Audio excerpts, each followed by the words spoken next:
What's up, everybody? Good morning. 2 hours of GoJo and Golic about to come your way right now. We will talk about how the Birds are going to the Super Bowl. We will talk about how the Chiefs are going to the Super Bowl. Stop me if you've heard this story before. Gonna be amazing. We will break it all down. Taylor Swift's gonna be there. Plus, teams are filling their coaching vacancies. We will talk about all of that. Plus, why some people keep pulling themselves from consideration for a certain job. All that and more coming up on GoJo and Golic.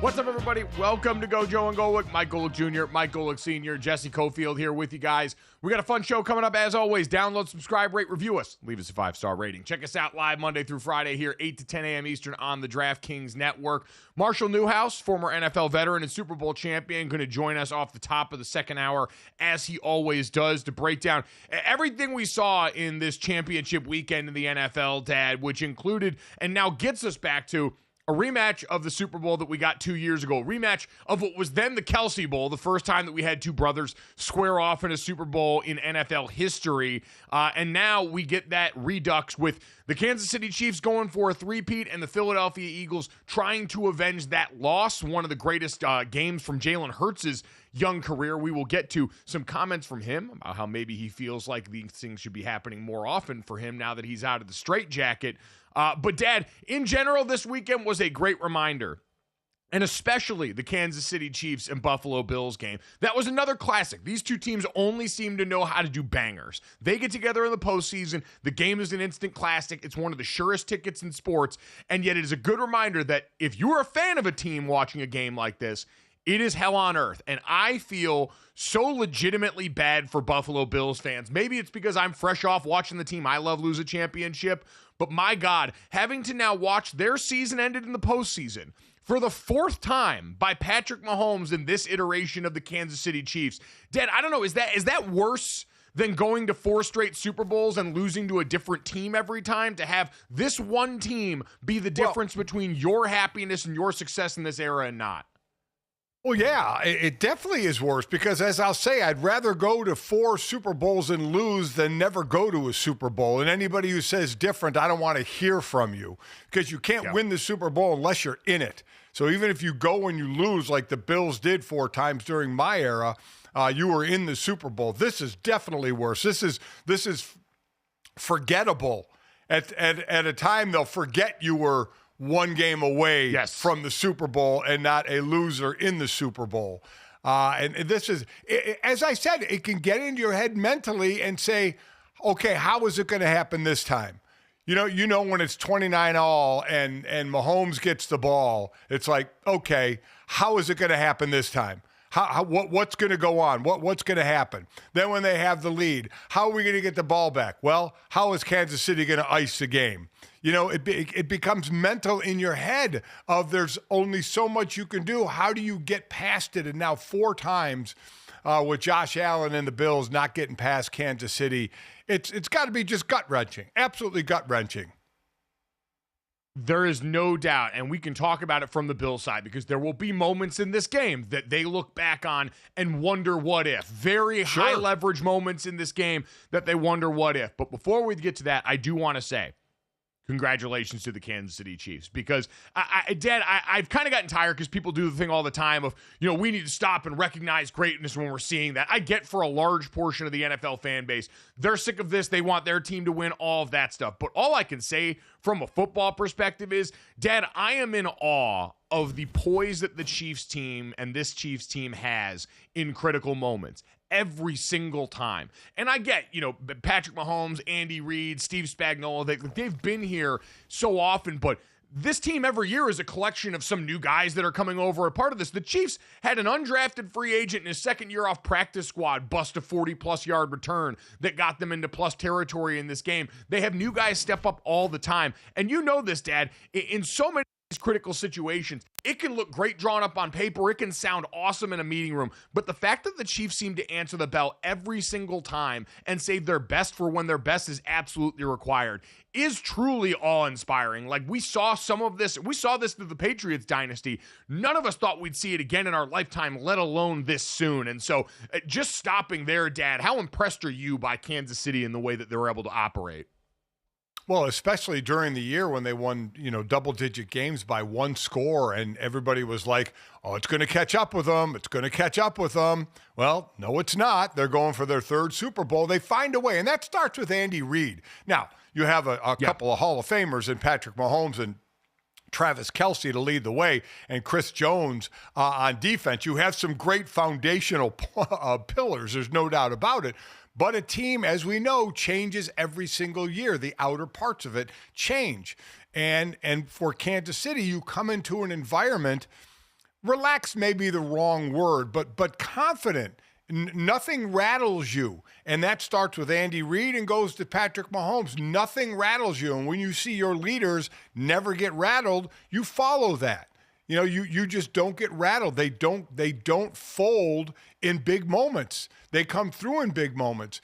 It's like either a great call, a great play, or the other team makes a mistake. Bill Belichick always used to say that games aren't won, they're lost. So what did the opponent do to lose a game? So, and it's all in the 5 or 6 plays that end up costing you a game. Some are great plays by the winning team, and others are mistakes or bad plays by the losing team. But just the confidence that they play with and their ability and confidence in the game plan that they have to stick to the game plan and we'll be okay. And we can talk about the finer points of that game plan. But, Dad, I think to your point about the Chiefs and that confidence, the confidence they imbue the rest of that roster with. Talking about one of the new guys, Xavier Worthy, had his season high in receiving yards in a game with 85 on 6 catches and 7 targets in this game, including the touchdown. And he's a guy, Dad, during the season when we talked about this Chiefs passing offense, at times looking below the standard, some of the drops in key spots or mistakes made in those moments, there is an understanding that they are going to need this guy at some point to step up. The Bills decided to take Travis Kelce away after he ran wild in the last round against the Houston Texans, and so Xavier Worthy ends up being the beneficiary, makes a massive contested catch for them in this game, and is the difference between winning and losing for this team. And that does not happen unless you go and you bank moments with him. You show him during the regular season, hey, even when we're not getting the results that we necessarily want right now, we're still going to keep putting you in positions to make plays. And now, Dad, they're on the cusp of small-time moments. We already mentioned they're going to their third straight Super Bowl with a chance to win their third straight Super Bowl, something that no one's done. They're going to their fifth Super Bowl in the last 6 years. I went back and looked. The best Tom Brady did, and this was also including the Bucs run, was 5 and 7 years going there with between the New England Patriots and the Tampa Bay Buccaneers. Patrick Mahomes now already second all-time in playoff wins behind by a quarterback behind Tom Brady only. He's got 17. Brady's got 35. That is 1 and 2 on the list now for Patrick Mahomes. As we mentioned before, the Chiefs have ended the Bills season 4 times in the playoffs since January of 2021. And this one blew my mind. A stat about Patrick Mahomes in the fourth quarter of these games. Patrick Mahomes, let me get this right here. Patrick Mahomes has trailed in the fourth quarter of 9 playoff games, as he did in this game.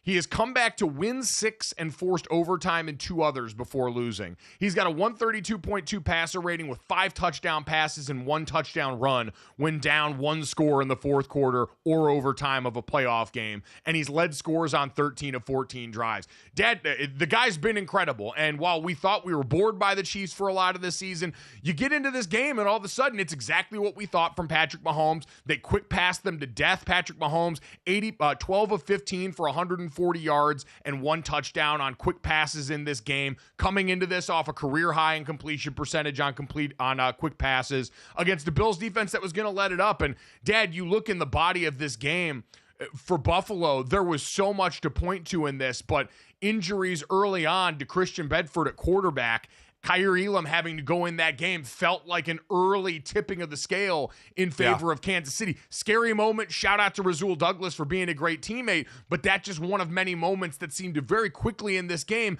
add up to an opportunity Kansas City was able to take advantage of. Yeah, listen, that's what Kansas City does. They take advantage of situations. And you give all those stats about Pat Mahomes. How about Andy Reid? Andy Reid is, 3 away? 3 playoff wins away from tying Bill Belichick or go. Andy Reid is going to end up. Andy Reid is going to end up being the winningest playoff coach in NFL history, and I think Andy Reid will be the one end up breaking Don Shula's record of 347. Andy has 301 now, I believe. Bill Belichick's off into college now, at least we think for at least a couple of years. I think Andy Reid is going to make that run. Now he's got to be in it a few more years. He's 66. As we know, the oldest coach in the NFL is now Pete Carroll at 74. So Andy actually has some time if he wants to keep coaching.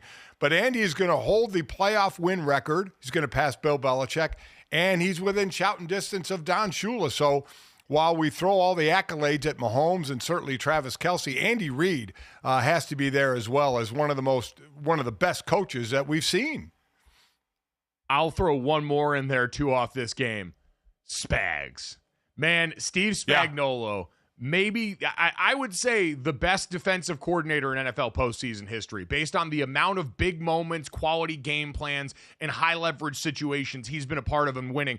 That final play for the Buffalo Bills offense where 4th down, Josh Allen gets ready to run a play. And Ben Solak, I saw on Twitter, went back and showed in a bunch of 4th down spots, big critical moments, the Buffalo Bills have gone to similar plays to the one they ran in that moment. The difference in the moments that Ben shows and the moments that you'll see elsewhere is the immediate pressure that came in Josh Allen's face, because like we've seen often in the past, Dad, Spags, who is wont to blitz and send pressure, saves his best pitch for the moment where they're going to need it the most on that critical down and distance, and you get immediately 2 blitzers in Josh Allen's face. He tries to break contain right the way he often does. George Karlaftis' rating right there.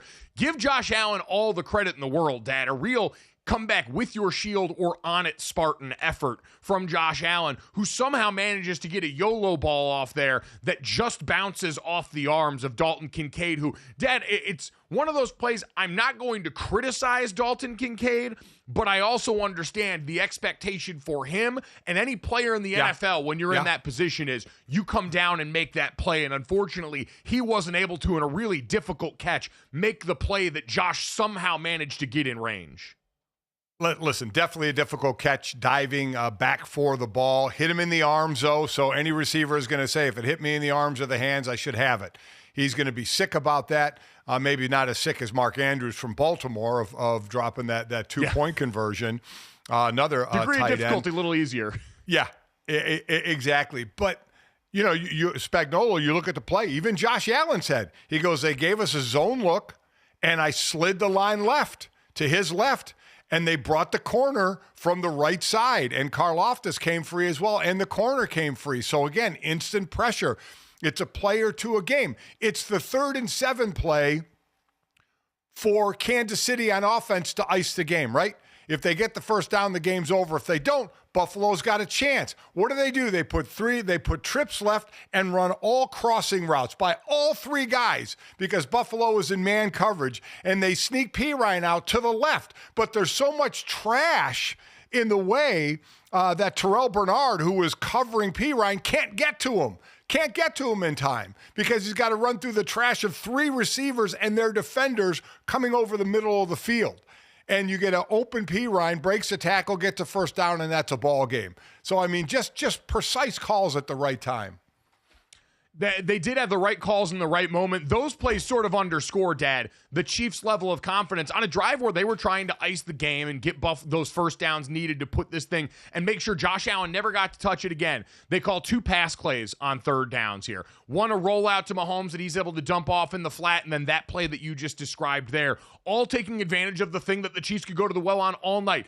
They could bootleg Patrick Mahomes out or use him on an RPO and get him into the flat, and the Bills had no answer for him on the edge. Patrick Mahomes out-rushing Josh Allen in this game was not something that I saw coming going into this one, but it's a matchup that the Chiefs were able to exploit. It almost cost them on the zone read fumble early in the game where they lose the turnover battle but ultimately win the war.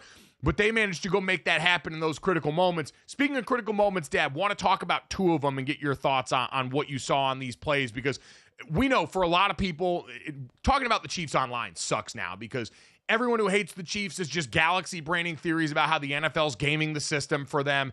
Everything's some sort of conspiracy theory here. It's wild the way that they have broken people's brains in 2025.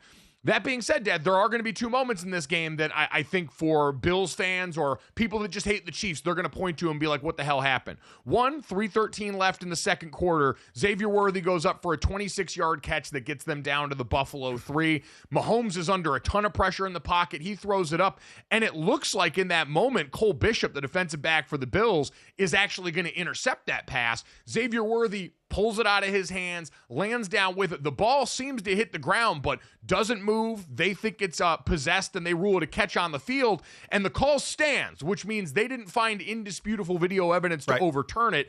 They didn't confirm it. That verbiage is different, saying, yes, that play is right, and hey, that play is just not wrong. We don't have the evidence to overturn it. What'd you see on that play, Dad? I thought personally, Xavier Worthy got control of that before the ball hit the ground. I thought him and the defender looked like they had that ball clamped to where it didn't move, and I thought he made a strong catch for a guy that's pretty small and slight.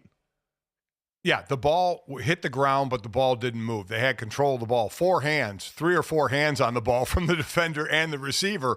But regardless, the ball didn't move, and ties go to the offense. So I did not think that call was going to get overturned at all. I had no problem with the call. I know, my God, you're right. Going online or on social media to talk about any big play for the Chiefs is do it at your own risk, because people just throw out the conspiracy theory. But I thought that call was fine. I agree. The one, Dad, that if I'm a Bills fan is going to make me sick is the 4th down. You had a 4th and 1 in the 4th quarter, 13 minutes left at the beginning of the quarter, and Josh Allen lines up to go under center where, give the Chiefs credit, they had the Bills' number in those short yardage spots most of the night. You saw some of those took Josh Allen diving over the pile where he almost lost the ball. It was a Herculean effort, and the Chiefs seemed ready for it at every turn.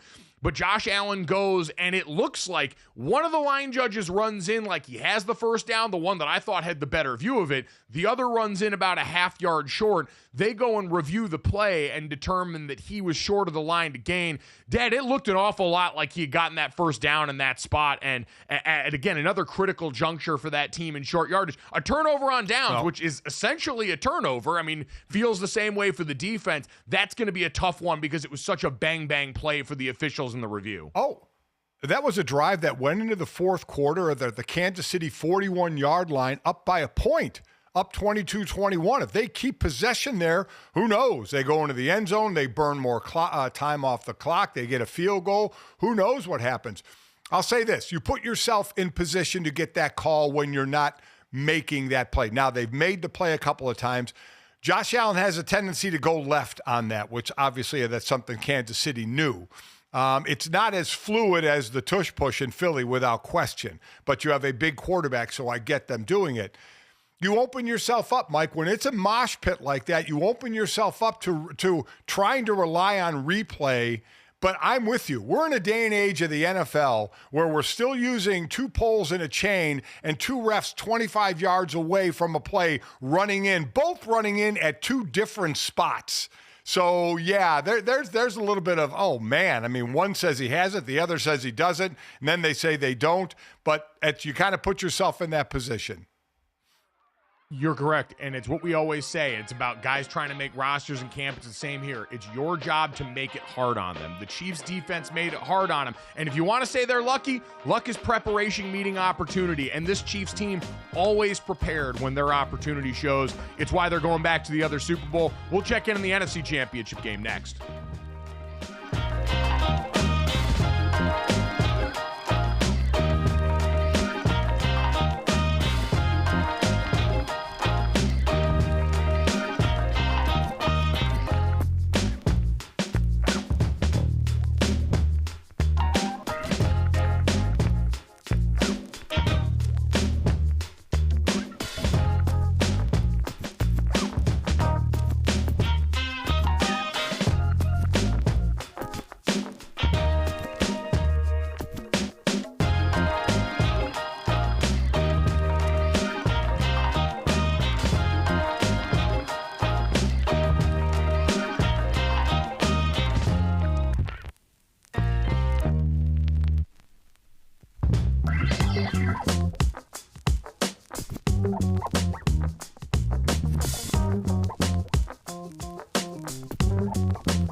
Welcome back to GoJo and Golic. As we all know, the Eagles have punched their ticket back to the Super Bowl after destroying the Commanders, dismantling them, posting 55 points, the most in conference championship history. That's crazy. Here's head coach Nick Sirianni on his QB1, Jalen Hurts.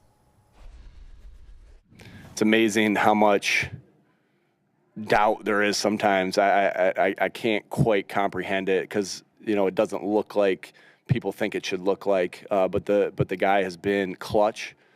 He's won a ton of football games. But you ran for this many yards. We don't care how we win. We don't care. If we rush for 300 and pass for 1 and we win, great. If we rush for 1 and pass for 300, great. Who cares? we've just continued to win. He's just continued to win, and I think the criticism is, whatever. He just wins. Nick Sirianni says you can't put baby in the corner, okay? He's running, he's throwing, it doesn't matter. They're just going to get the W. That's all that matters. And honestly, true. It is true. Dad, this team is a closed fist, and they play like it. Their goal is to go out there and beat as much ass as humanly possible. If the Kansas City Chiefs are in the Super Bowl because of poise and execution in critical moments, of a team rallying and crafting game plans perfect for exploiting their opponent's deficiencies, the Eagles are in the championship and in this opportunity to win a Super Bowl and avenge 2 years ago because of blunt force trauma, because they can go downhill and bigger, faster, stronger you at almost every position on the field, likely including quarterback, with what we know about Jalen Hurts' powerlifting history. So an impressive win for this team, Dad, and quite honestly, an impressive run for Nick Sirianni, who, along with this quarterback, has been the subject of a ton of criticism this season. What did you like most about this Eagles win? Oh, that they just hammered the ball, right? I mean, Nick Sirianni's right. It doesn't matter how you win. If you win with blunt force trauma or you win passing for 300 yards, it doesn't matter. I mean, and they have the offensive line to win with blunt force trauma, and a running back in Saquon Barkley who ran for 118 yards, albeit one run was 60 yards. So, I mean, 15 carries for 118 yards was 14 carries for 58 yards, the other carries. But they ran for 229 yards. I mean, with 36 rushes. They controlled the ball, they controlled the clock, and that's something that will live perfectly in the Super Bowl against Kansas City, even though we know Kansas City can strike quickly. They also, take time on 90-yard drives and such, but if Pat doesn't have the ball, Pat can't score. And the Eagles can hold on to the ball. Now, they're going to have some issues with that offensive line. I mean, Cam Jurgens doesn't start the game because of his back. Landon Dickerson starts at center, hurts his knee, puts a knee brace on. He is limping like crazy on the sidelines. Cam Jurgens is trying to go in the game. Landon say, no, I got it. Second half, Landon's out. Cam Jurgens is in with the bad back. Luckily, they have 2 weeks to heal up. Hopefully, Cam can be back at center. Landon can be back at left guard, because this is the best rushing line in all of football. And make no mistake, that's going to be the game plan in the Super Bowl, is to run the ball efficiently and effectively. The game plan of give the ball to Saquon and see if he can break one, a pretty good one. And in this game, that was the play of the game. That 60-yard run to kick things off here is going to be our Campbell's Chunky play of the week, presented by Campbell's Chunky, the soup that eats like a meal. Dad, Saquon Barkley, in terms of what he has done with 60-plus yard rushes here. Saquon Barkley on Sunday, including the playoffs, extended his already NFL record on Sunday with his 7th rushing touchdown of 60-plus yards in a season. We've known and seen the home runs from him before, but it's been the consistency all year long. Now, was seen massaging a calf a lot during that game, which worries you a little bit maybe if you're an Eagles fan going forward, along with the O-line injury there. But just top to bottom, Dad, the dominance you saw along the line of scrimmage there. A.J. Brown finally having the big game that people were expecting. I know for Jalen Hurts coming into this one, there was talk about the knee injury sustained at the end of last game and dealing with an illness this week. He went out there and had a pretty monster game in this one. Jalen Hurts and Saquon Barkley became the first teammates to have at least 3 rushing touchdowns in a playoff game in NFL history, in a game where the Eagles had, I think, 7 rushing touchdowns overall. 7. So he went out there, answered the bell on that, was able to go and move around and use that leg and even score outside of the tush push, because I know that's what a lot of people think of there. He had the QB draw touchdown down near the red zone where he looked healthy, but the other side, Dad, there was A.J. Brown, who had also been working through a knee injury, had just 3 receptions for 24 yards combined in his first 2 playoff games, and pops off for 6 for 96 in this game and looked unguardable on the outside against Marshawn Lattimore or whoever else wanted to try and fight him on the back end. Yeah, Marshawn Lattimore had himself a tough game. There's no doubt about that, between getting burned, getting in fights, getting penalties. Can I say listen, I respect him? I saw Ryan Clark tweet about this. I respect the fact that he's trying to fight A.J. Brown. Like, he could have gone and tried to fight a little guy. He went and tried to fight the biggest, baddest dude out there in the Eagles receiving corps.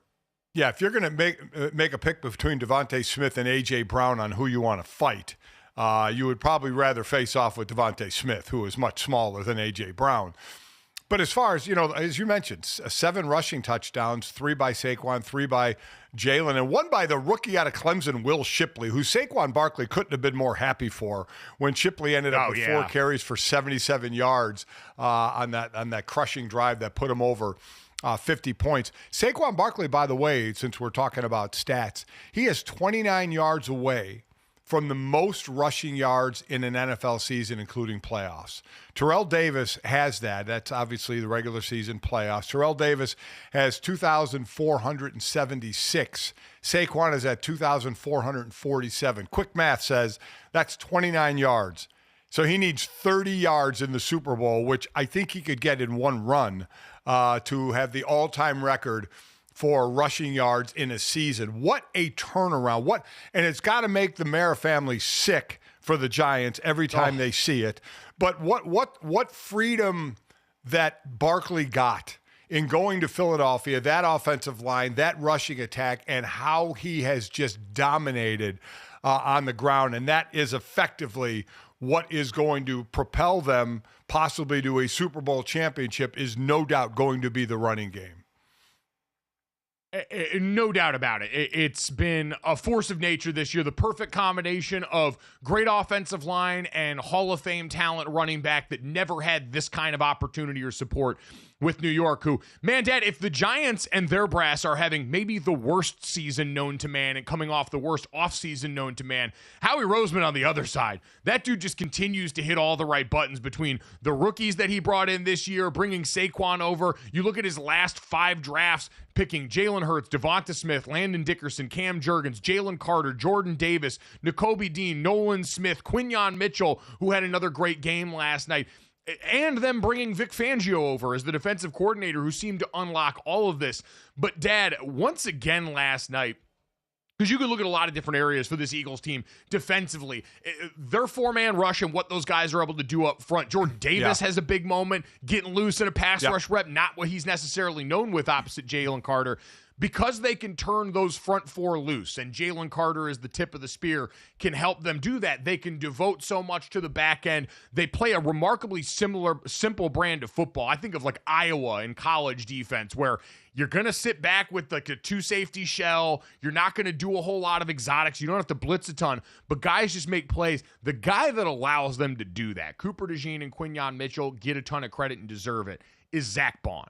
What he's able to do at the linebacker level, playing downhill, playing in coverage. He's the first player with 10 or more tackles, a forced fumble, and a fumble recovery in the conference championship or the Super Bowl since Charles Peanut Tillman back in 2006. He was sensational again, Dad. You can see why he's one of the finalists for Defensive Player of the Year, because his versatility unlocks so much for this Eagles defense that does not have to do a lot of crazy stuff to beat you.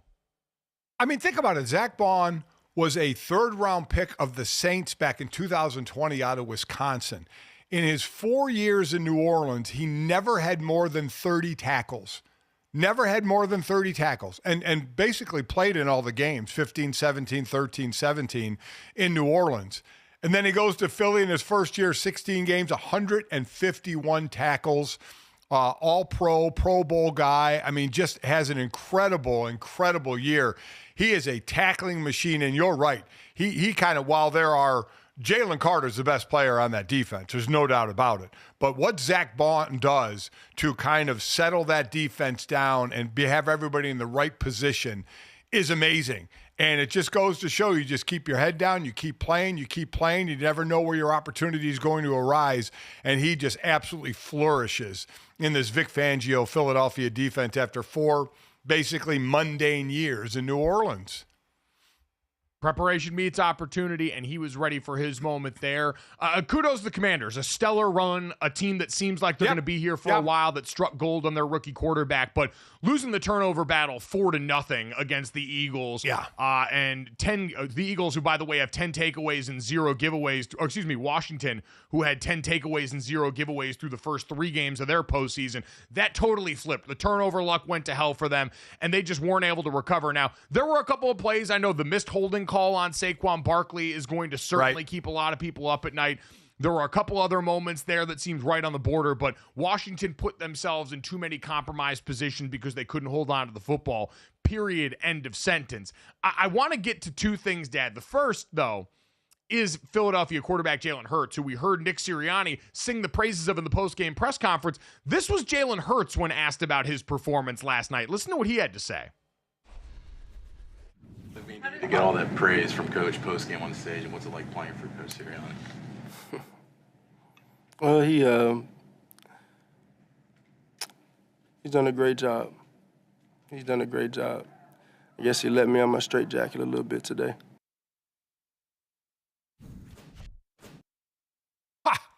Jalen Hurts is quietly one of the messiest players in the NFL because I feel like whenever he actually wants to say something, it's in a spot like this where, Dad, people are going to spend plenty of time wondering what he meant. He was asked to follow up on this, by the way, and did not, which is also something that we've seen Jalen do before. Dad, is he referencing this is in my mind, the most favorable read I can give this is, since the concussion, when he came back after missing the last couple of games of the regular season, there was some thought of, were the Eagles being a bit hesitant in their game plan, especially involving him as a runner? Or is this a commentary on Jalen's role in the passing offense that has taken a backseat to the rushing offense all year long? I'd like to give him the former, Dad, but you see the long dramatic pauses there, certainly. And I don't fault the guy for having confidence in himself based on Jalen Hurts' history, but it does seem like there could be some notes of the latter there. Oh, I mean, my God, how do people not dive into it with the long pause about Nick and then the passing game?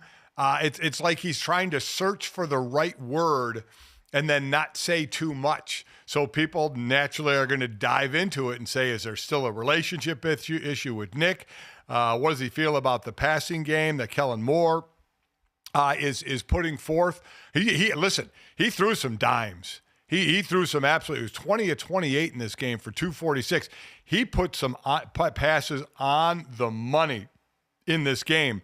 And if that's been a question mark, again, they didn't need the passing in this game. They may need the passing against Kansas City, and then that'll be a test. It was interesting, though, because during that broadcast, Tom Brady, who, God, I feel like people spend more time trying to criticize Tom Brady than watching the actual games when he's on the call for a lot of these things. But the one thing that did come up with Tom Brady a lot, and he is one that maybe because of his role in ownership or just because he's new at this, is not often one to criticize overtly. But even he was like, hey, there's a bunch of one-on-one opportunities where he probably needs to cut this loose to A.J. Brown that, especially in the first half of this game, you didn't see come from Jalen Hurts. And that's going to be the thing. You're right. When we look now ahead to this Super Bowl matchup where, you know, the Chiefs open as a 1.5-point favorite in this one. They get the benefit of those past three runs. Jalen Hurts now becomes the first quarterback since Jim Kelly to return to the Super Bowl after losing his Super Bowl debut, ending a drought of 33 years and 9 quarterbacks. Dad, the Chiefs, I'm sure, are going to try and put it in his hands. Steve Spagnuolo, who, again, is so great at trying to leverage those moments, do the old Patriots thing, take away your best pitch. That's going to be their goal, is to make Jalen Hurts be the one to beat you like they tried last time.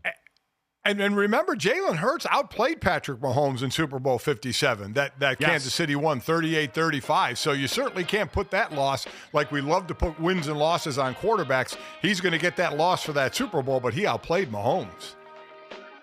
Coming up next, what does the phrase palpably unfair act mean to everybody after last night? Next on GoJo and Golic.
All right, coming up in about 20 minutes, Marshall Newhouse, former Super Bowl champion, 11-year NFL offensive tackle, going to join us on the show, and we can go over these two games that we saw this weekend with a little more of a fine-tooth comb from an X's and O's standpoint, how these teams managed to go out and win as the Chiefs and the Eagles get ready for a Super Bowl rematch from Super Bowl 57 just 2 years ago. But, Dad, we saw something yesterday that I think for most of us in our football watching lifetime, and yours is a lot longer than mine, but I have seen and heard from a lot of people since this moment, and almost no one was aware of the palpably unfair act. Towards the tail end of this Eagles-Commanders game that the Philadelphia Eagles won, Philly gets down by the Washington goal line and does what they usually do. Gets up under center and gets ready to go for the tush push. That even with multiple centers rotating through, which, man, Cam Jurgens got a back injury, you're down at the one. Maybe just hand the ball off to Saquon Barkley and save your guy a load on his back. I don't know. I'm not a doctor. I'm just a guy who used to snap footballs. But either way, they get down there and get under center, and Washington goes with an interesting bit of tact here. Frankie Louvu, their star linebacker, great free agent pickup from this offseason, dives over the top on the first play. And the first one, you go, all right, well, maybe he's trying to time this thing just right, see if he can go over the top. We had seen Drew Tranquill in the AFC Championship game later have some success going over the top, trying to tackle Josh Allen in a similar spot. But in this case, he goes over the top. All right, no harm, no foul, mistimes it. And if you're the defense, high risk high reward, low risk in that spot because you're on the half-yard line. So if they move the ball halfway distance to the goal, so what? You're already basically at the goal line. Then he does it again. And now all of a sudden people are realizing, oh, it's exactly what we described. They know they're only going to move the ball so much. They're going to try and take this risk. And now the referee goes and gives Frankie Louvu a stern talking to, says that the Washington Commanders have been warned that if they continue to do this, that the referees could actually award the Eagles points in this spot for a palpably unfair act. The Eagles went on to then jump off sides again, this time a different player though, the Commanders did, and that warning was escalated further. And Dad, we had plenty of people, Jeff Darlington and company, went up and looked up the rule 12, section 3, article 4, that in this case of a palpably unfair act, if a player or substitute shall not interfere with the play or any act which is palpably unfair, and for a palpably unfair act, the offender may be disqualified, and the referee, after consulting with the officiating crew, could enforce any penalty, any such distance as they consider equitable and irrespective of any other code, and the referee may award a score. So, Dad, I'm assuming you were yesterday many years old as well when you realized that if the ref thought you were doing something palpably unfair, they could have actually given the Philadelphia Eagles points there. Yeah, I personally don't think it applies here. I think he was trying to time his jump, which, by the way, jumping in the tush push is one of the dumbest things you can do. You will have zero effect on the play. Zero effect. because you are in the air. You have no leverage to stop Jalen Hurts, who runs it better than Josh Allen because he gets low, gets pushed, and he's behind a better offensive line. So jumping serves you no purpose. I'll end the paragraph there. I don't know why you would call this penalty. Again, he's trying to time it. I mean, yeah, okay, they want to stop him from scoring, but he's trying to time the play call. To me, intentionally trying to not have somebody score is going out and intentionally holding a wide receiver a couple of times, blatantly holding a wide receiver, or blatantly putting too many, like Buddy Ryan, like I said, when I was in Philly. He would put 14 guys on the field at the end of the game, take the penalty, but it burned time off the clock. That was intentionally trying, not having the other team score. That's what I think of a more intentionally stopping, not trying to time a jump in a tush push. So in all honesty, I don't think this rule, in my opinion, applied here. Oh, I think it for sure did in this spot. Them continuing to try and jump over there and take swipes at it instead of just lining up and playing the play. It got ridiculous, and that was their point, Dad. They could have kept doing this forever. As someone that's crashed out at the end of a bunch of video games and decided to just go headhunting in a similar way, it's something that ultimately was going to delay the progress of the game in a way that felt stupid, and so they had to threat them with something. I just appreciated the energy that official brought. As I think I was texting Mina Kimes, said it was so substitute teacher. It was Billy Madison, I'll turn this damn bus around and end your precious field trip pretty damn quick.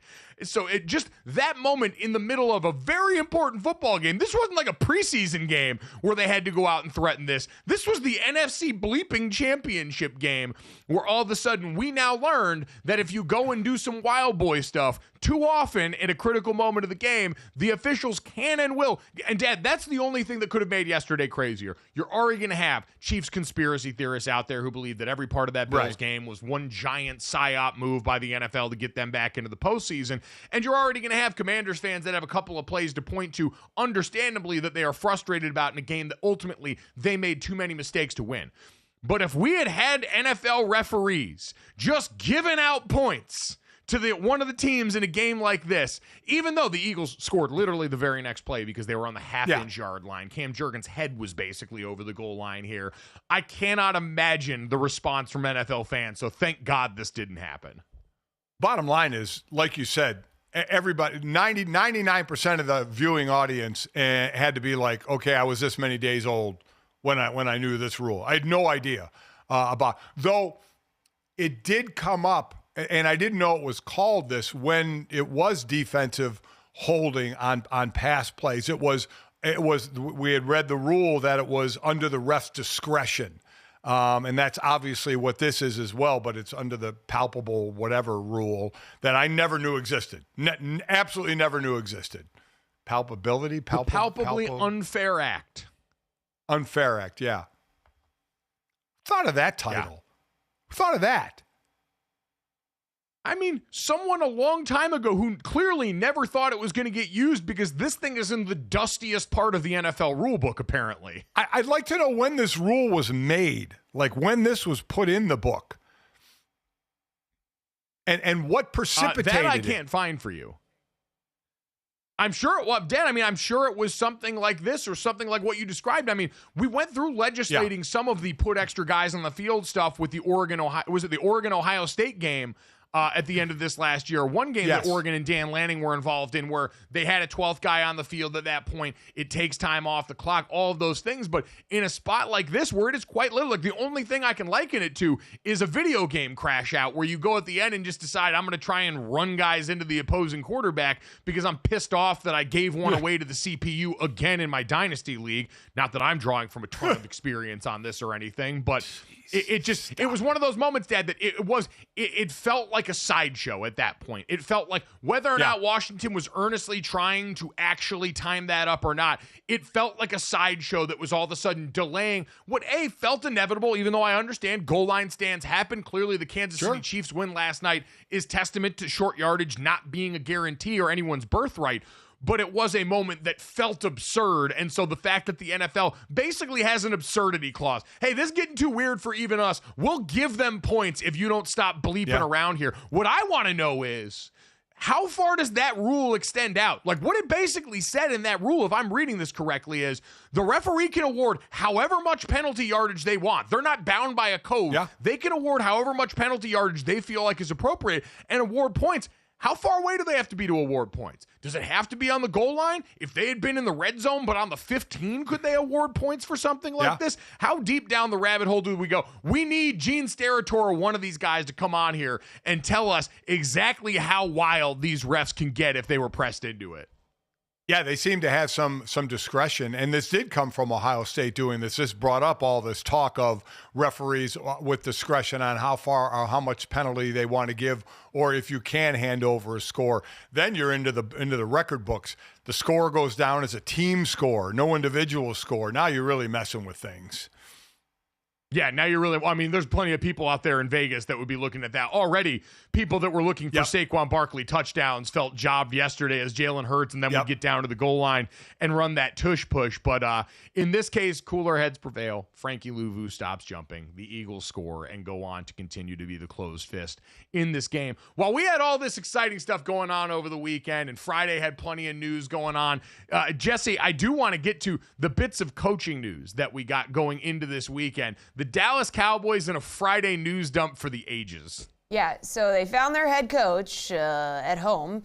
So offensive coordinator Brian Schottenheimer has been promoted to big dog. And I guess my question is, if you're a Cowboys fan, how do you feel about this? I mean, the guy hasn't even been calling plays for the last 2 years. And, I mean, Jerry Jones even kind of had a sick burn when he was like, career assistant Brian has now been promoted to head coach of the Dallas Cowboys. Like, okay, a self-own, I guess. What?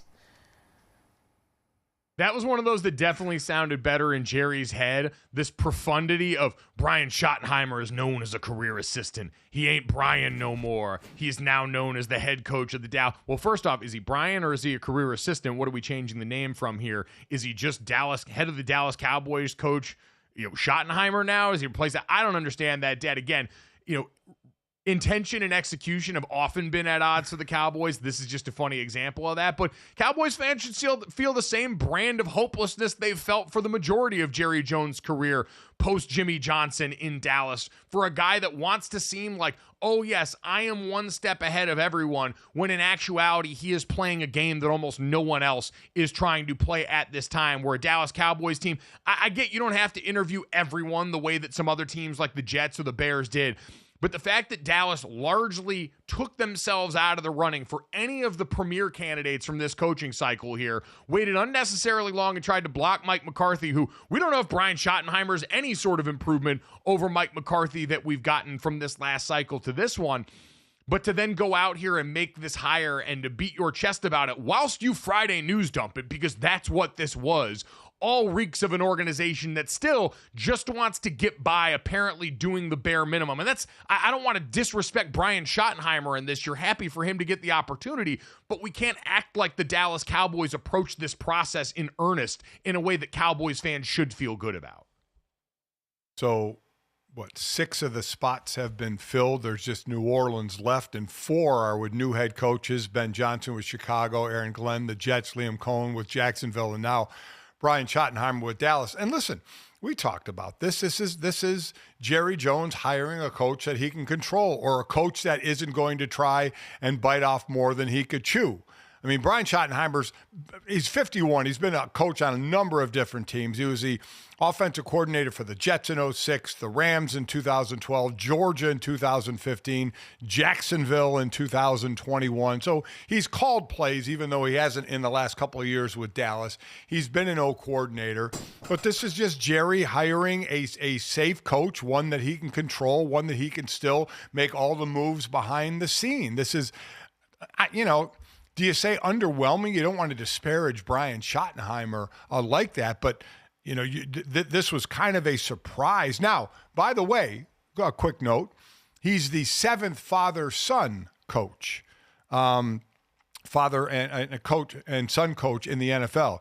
You have Dick Nolan and Mike Nolan. You have Jim Mora and Jim Mora Jr. You have Bum Phillips and Wade Phillips, Buddy Ryan and Rex Ryan, Don Shula, Dave Shula, Mike Shanahan, Kyle Shanahan. Now, Marty Schottenheimer, longtime coach in the NFL, God rest his soul, and his son Brian, now a head coach. So 7 different father-son coaching combinations in the NFL.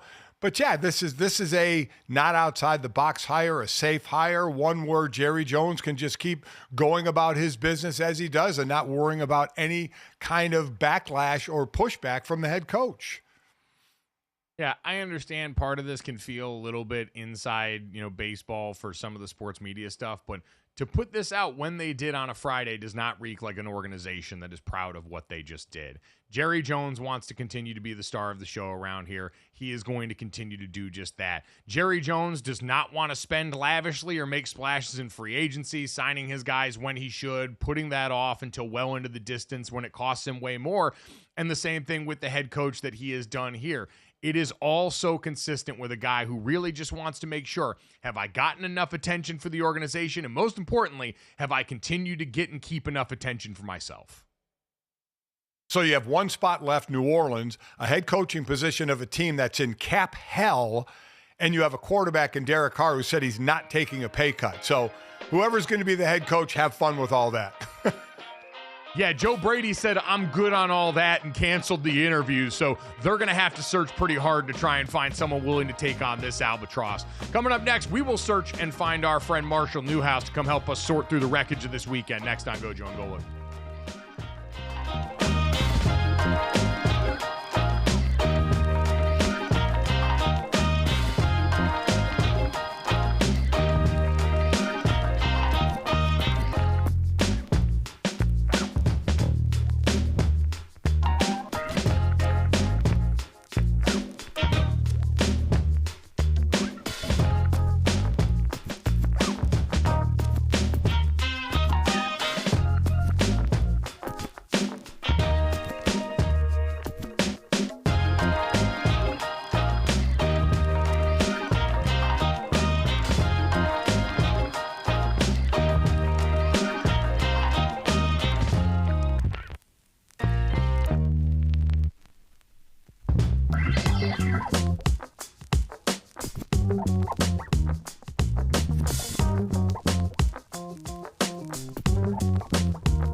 Welcome back to GoJo and Golic. While the NFL was taking center stage, the WNBA had some huge trade news go down. The Las Vegas Aces are acquiring Seattle Storm guard Jewel Lloyd while sending guard Kelsey Plum to the Los Angeles Sparks. The Storm are also acquiring the number 2 pick in the 2025 WNBA draft and forward Lee Ueru from the Sparks, as well as Las Vegas's 2026 first-round pick. Los Angeles receives the number 9 pick in 2025 and a 2026 second-round pick from Seattle. It's the first trade in league history in involving multiple #1 overall picks. Deal can't be official until February 1. It involves that sign and trade for Plum. Vast majority of players are expected to be free agents in 2026 ahead of the new CBA that many anticipate significant salary increases. Up next for us, Marshall Newhouse.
All right, hour number 2 here on GoJo and Golic. Mike Golic Jr., Mike Golic Sr., Jesse Cofield. And as we are every Monday, joined to start this hour by our friend and Super Bowl champion, Marshall Newhouse. You guys can check him out on the pregame power-up with Trey Wingo, Claudia Bellafato, Emerson Lazia, and the gang leading in on DraftKings Network.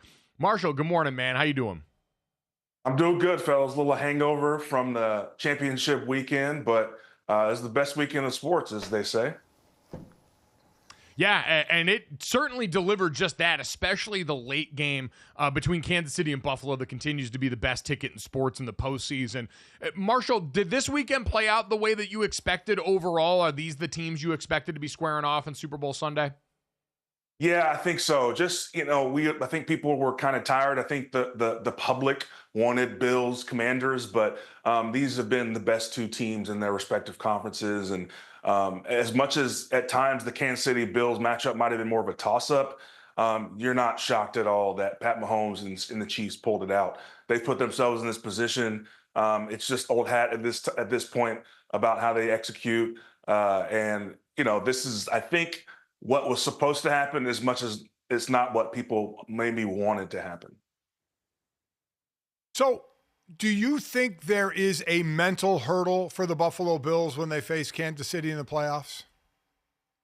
I don't know if it's like a total mental hurdle, but until you do it, you're not sure that you can do it. And there's a lot of guys on that roster who have been through all of these losses, but there's a lot of new guys every year who have no idea what it takes to win these games. And perfect example, that last play of the Bills offense where they get pressure, Josh Allen throws the ball up. he still makes it a potentially completable pass. And Dalton Kincaid in his youth drops the ball. There, I immediately flash back to Julian Edelman in the Super Bowl. He made the catch. It's an extraordinary, intensely difficult catch, but he made the catch. And that requires a level of just, awareness and experience that maybe a lot of guys in Buffalo just don't have yet. I mean, you look at the perfect example on the other side. Xavier Worthy, while a bit more controversial, coming down with a big catch earlier in that game as a young guy in the Chiefs that made the play and was ready in that moment when Mahomes is under duress and throws the ball up to him. Marshall, ultimately, what is the secret to what the Kansas City Chiefs do? As someone that's been to the mountaintop, seen what it looks like to make a Super Bowl run up close and personal, how have they keep doing this in big moments? I think we just take it for granted because it keeps happening over and over again, but they just do the right thing. They do the smart thing on, from Pat Mahomes all the way down to the 53rd guy or the 48th guy who dresses out. From Samaje Perine and Kareem Hunt and Isaiah Pacheco staying in bounds at the end. We take it for granted, but that runs off an extra 30, 40 minutes. They do all those little things on top of Andy Reid devising new schemes. Joe Thuney, who's an incredible guard, is playing left tackle. What do they do to start the game? RPOs, quick passes, get the receiver's ball in the hands. Pat Mahomes didn't sit back there. So everything that they do is intelligent and efficient, and they are not taking any chances, and guys make plays in the biggest moments. And it comes down to that. It's something that the Patriots did over and over again. We could say they got some calls here or there, but you're in the position to make the play, we make the play. And most teams crumble, they do not. So what do the Bills need to get over that hump? Man, I thought that Amari Cooper type of guy might have been the answer. I thought, sticking with James Cook a little more might have been the answer. But again, they were right there. I don't know what else you do except you figure out ways to capitalize in this moment. I just, posted about this, the fourth down play.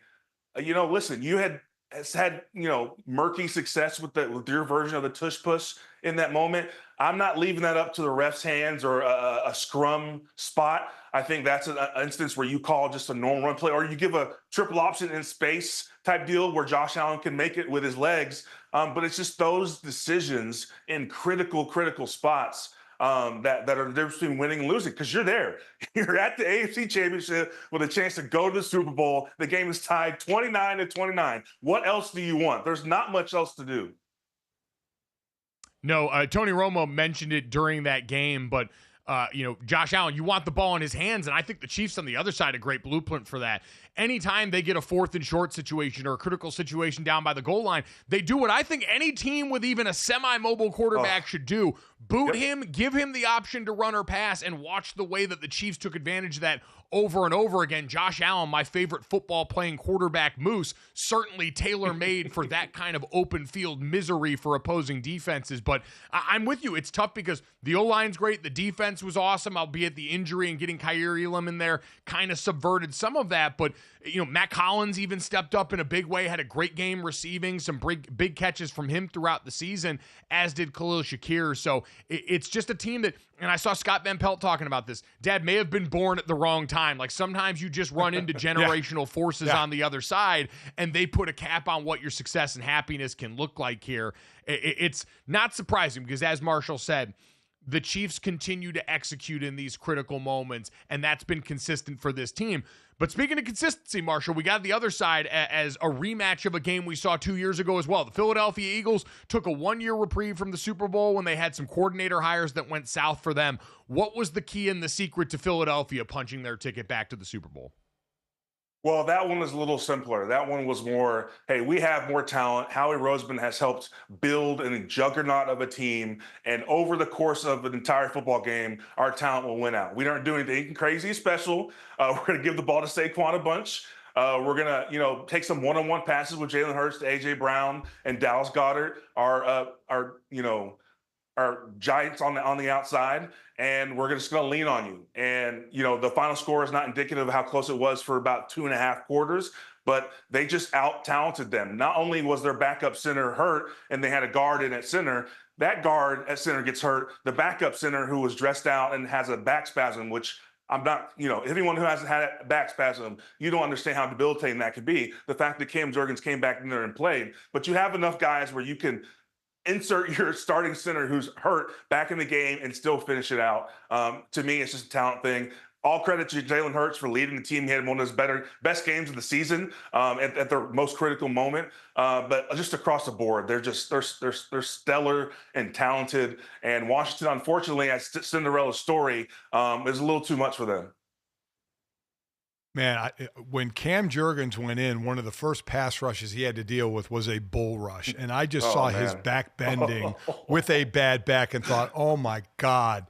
I hope these guys, between him and Landon Dickerson, have 2 weeks to heal up. But I've always talked about, as a former D lineman, there's getting beat and there's getting physically beat. And as a D lineman, when you get run on, that's demoralizing. You two are offensive linemen. So, Marshall, is there anything more or better, I should say, than not only beating a team, but going forward, a 320-pounder run blocking instead of going backward and pass blocking and just dominating a defense? Oh, yeah. Every rep that I don't have to just drop back and pass block, and on top of that, I get to move forward and we're scoring 6 or 7 touchdowns rushing. That's a dream come true. Washington's D-line was shorthanded without Daron Payne, but again, they were just overmatched. Enough times where Jordan Mailata gets to just ram into you, it's not going to work out for you in the end. And then Saquon carrying the ball, running on a mission this year as he has been.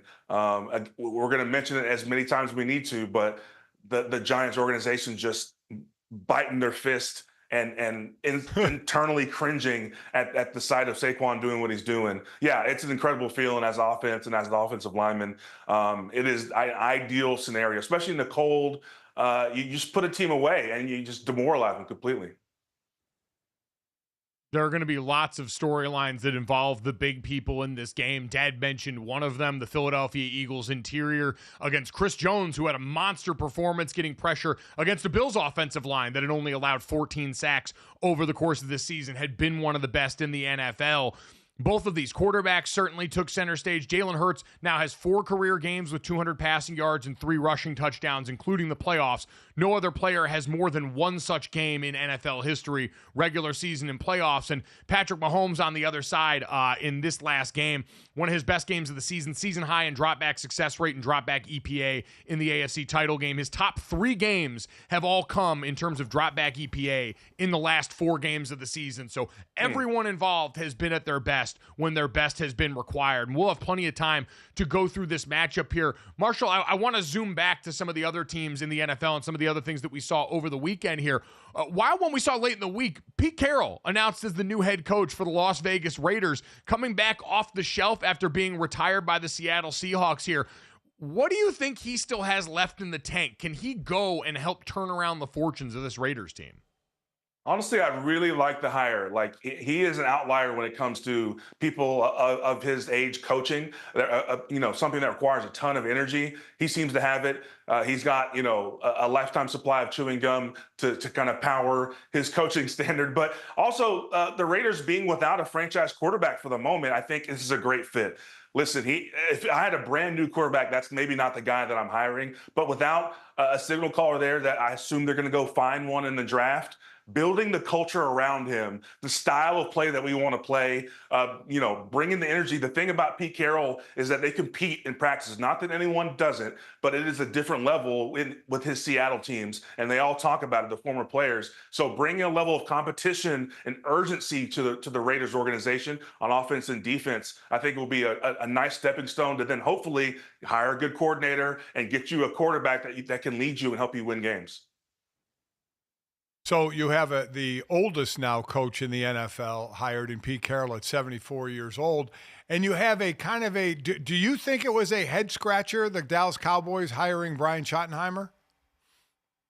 Is anything a head scratcher with Jerry? Because he'll find a way to justify it. Apparently the quote that he told Shefty was, he's a coordinator, but now he's the head coach of the Dallas Cowboys. And it just screams, we weren't prepared. We weren't prepared for Mike McCarthy to walk away. We weren't prepared to interview any of these hot coordinator candidates. And so Brian Schottenheimer all credit to him. He's been in this game for a long time. He's got the name recognition, both as his performance and his father's performance. But this seems like we didn't have many other options. We're going to make this and polish it up as best we can. Listen, I think they still have Dak Prescott. They still have CeeDee Lamb, but the rest of the roster has to come together. And who's in charge of that? Jerry, not Brian Schottenheimer. So you've got that unsurprising news in Dallas.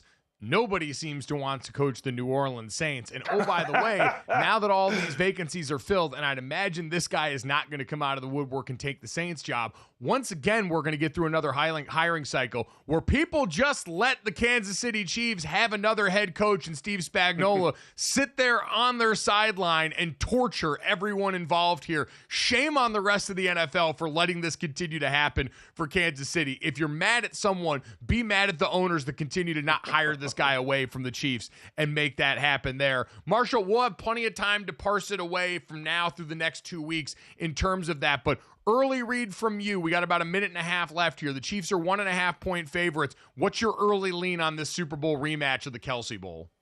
Yeah, I saw that spread. That's basically a toss-up.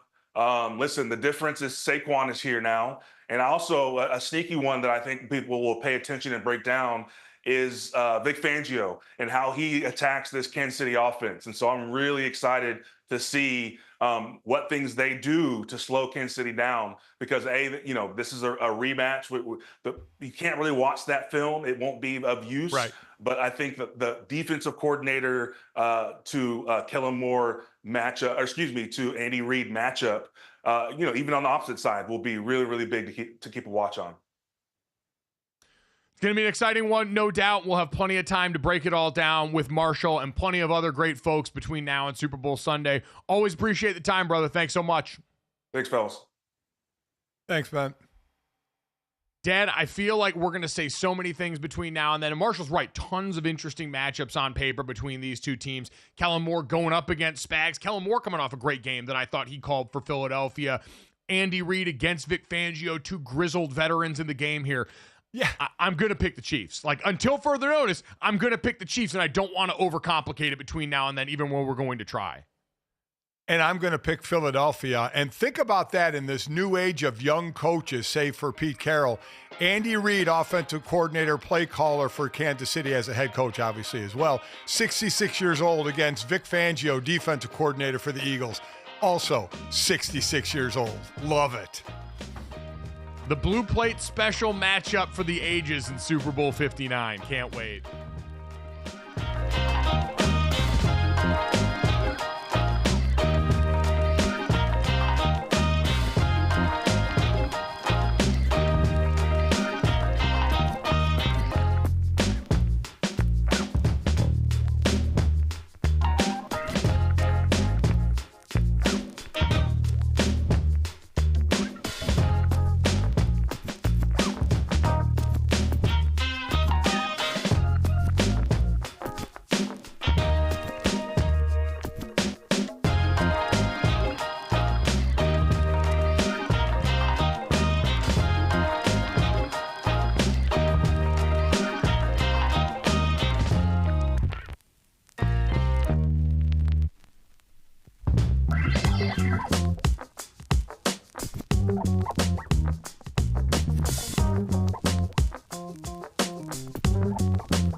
Welcome back to GoJo and Golic. Jesse Cofield, Mike Golic Jr. and Mike Golic Sr. here with you guys. So we know the Super Bowl is set, okay? Chiefs, Eagles, stop me if you've heard this one before. But let's take a look at the two teams that unfortunately did not make it to the big game.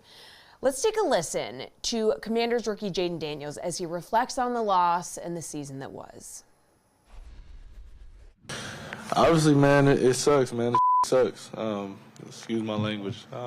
But just, I couldn't be prouder of the guys in the locker room. You know, just year one, everybody not really knowing each other. Rookies, the vets did a tremendous job of, you know, bringing us in and helping us out. And, you know, we all just meshed and, you know, we got to this point. But at the end of the day, man, you know, we lost. It sucks. Yeah, guys, they did get throttled, but obviously the future is bright in Washington. And I mean, Jayden Daniels had a historic rookie season. He did. And Dad, I know for the team, you know, Dan Quinn, there was the quote that made it out of the locker room where he said, no, we're not playing with house money. Go out there and play like your rent is due, and you've got to have it right now because this team believes they can win. And that's the only way you get to this spot is to have an internal belief like that you can go out here. You're not just happy to be there. And that's why this organization, led by Dan Quinn, led by Jayden Daniels, led by this change in ownership, have been able to go out there and make this. But when you take a step back now as a fan and as the people that analyze this game here, while the Texans are a great cautionary tale that success is not necessarily linear, and this doesn't have to culminate in an NFC championship run for you again next year, if you're the Washington Commanders, you feel pretty damn good about the foundation you laid here, even if ultimately you fell short and that turnover luck just ran out at the wrong time for you in this game. Yeah, I mean, you have to feel good about the team. I mean, think about it. It was kind of a makeshift offensive line putting pieces together that I thought performed incredibly well. You had Brian Robinson run well between him and Jayden Daniels. They had over 1,600 yards. Terry McLaurin is a star. Zach Ertz was the second leading receiver on the team, and there'll be question about him. He's 34 years old. So about his effectiveness again next year, we'll see. He played well. No, he did. Oh, he absolutely played well. I think he had, 11 catches in the game. He played extremely well, but I'm just looking forward to the next year, a year older, on the body and his effectiveness. Defensively, we know about that defensive line, of which they were missing one in that playoff game against Philadelphia. But it's a team certainly moving forward, right, with the arrow pointing up. Whenever you have a quarterback, you're obviously in a good position. And the Texans are a cautionary tale, absolutely. Now, the Texans got just destroyed by injuries, especially at the wide receiver position, which didn't help them. But do we expect the Cowboys to take a step forward, the Giants to take a step forward? I think going into next year, it's going to be between Philadelphia and Washington again. I think you're right there. I think if you're a Commanders fan, you also do take a sick amount of pleasure in the headline that you got over the weekend from Seth Wickersham and Don Van Natta talking about how Daniel Snyder has watched this run basically pissed off that he's now got to watch the team he grew up loving and was forced into selling due to his own impropriety now go and have success right in his face. There has got to be a sick amount of pleasure in now getting out on the other side of that and seeing how fun it can be to be a good, competent football team again that people like, that was easy to root for, Dad, for all these reasons that we mentioned. And I think the other reason outside of Jayden Daniels that you have hope, I loved outside of, both of these teams had some really bad 2-point math early in this game, chasing points in spots that were not analytically advisable early on in this game. But that being said, overall, Dan Quinn pushed all the right buttons, understood, hey, the defense is not the strength of our team this year, even though that's the side of the ball I coach. And so they just became the most aggressive team on fourth down south of Dan Campbell in the NFL. Early in this game, looked like they were going to get rolled, turnovers, giving the Eagles chance to bury them. And what do? Call a perfectly timed fake punt that keeps this a one-score game going into around halftime and keeps them within shouting distance. Like, Dan Quinn came back and coached his ass off. Cliff Kingsbury, who a lot of people after the Arizona experiment thought, okay, we know the book on Cliff. It starts out great, but then it eventually fades. It's like that horse drawing meme that always makes its way online. He showed a lot of growth this season. So I think from a coaching standpoint, especially now that it looks like you're going to get to retain Cliff, it feels like there's a lot to be excited about with what all parties involved have learned now, getting their second bite at the apple in these roles. Yeah, I don't think a team is ready to give Cliff Kingsbury another head coaching job just yet. So that's good for Washington that he stays there, and you get consistency for a rookie quarterback. We see what Caleb Williams is going through, his third play caller, and Jaden Daniels is going to have the same one in his second year. Outside, I don't see Cliff Kingsbury leaving. And you're right, Washington ended up being the most fourth down attempts during the regular season. And I do think analytically sometimes they get over their skis and get a little too carried away with it, and it can cost you. But, I mean, it is more thought of now to go for it on fourth down than to kick a field goal or punt. There is no doubt about it. It was wild. What was it, Washington's first or second possession? They went for it on fourth down. Then they ended up kicking a field goal, which was kind of, now they got close to a chippy field goal, and I think at that point you wanted to come away with points, but it was just odd. You go for it in field goal range. You go for it a second time in field goal range. Now you're in close proximity to a field goal, and you kick a field goal and don't go for it.